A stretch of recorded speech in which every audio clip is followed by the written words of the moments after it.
Fox Carolina Weather. Weather Rate certified most accurate local forecast. Temperatures continue this morning in the 60s and lower 70s. This is where it's been every morning this week so far. Downtown Greenville's one of the warmer spots at 72. It's now in the upper 60s in Toccoa, Abbeville, Greenwood, Spartanburg, and Gaffney. 68 for Asheville. 64, that's the coolest spot over in Brevard, North Carolina. Some of those cooler spots have dropped into some areas of fog as well. Watching Cullowhee, Silva, Franklin, and Bryson City, even Waynesville for some fog. Pickens, Easley, Malden, and Simpsonville dealing with fog, and we're seeing a little haziness in northeast Georgia, even though the fog there isn't quite as thick.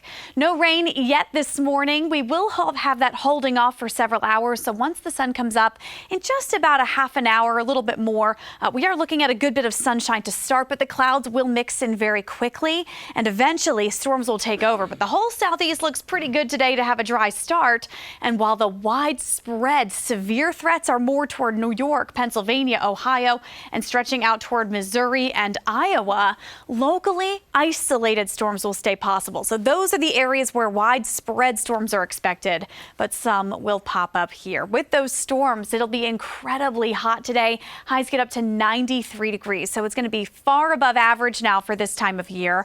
Today in the mountains, 88 for you as well. So with these scattered storms, mountains, upstate, northeast Georgia alike, watch out for downpours, frequent lightning, and even some briefly gusty wind. We saw some trees come down yesterday. It could be a possibility again today.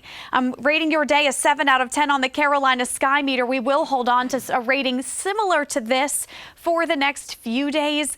Each day will have that potential for pop-up storms. Futurecast holding most of those in the mountains today by about 4 p.m. A few will get into the upstate, however. It kind of holds off sometimes here on Futurecast. Maybe not as many as yesterday, but still the same strength. The tomorrow forecast also shows dry conditions in the morning and then another round of mountain storms in the afternoon with a couple popping up in the upstate. So this is what we'll continue to watch. Now, as we get closer to the weekend, more storms will build in locally because Fred will get closer. Fred is now a tropical depression out over Hispaniola. It's been weakening over the islands. It's expected to re-strengthen and head toward Florida over the weekend, eventually bringing us some rain and storms into early next week. So from Sunday into Monday, we're going to notice the coverage of rain and storms getting a little bit more widespread. Temperatures at that point, though, will actually drop a bit, lower to mid 80s by late weekend into early next week. So the temperature drop will feel nice, but it comes at the cost of a good bit more rain.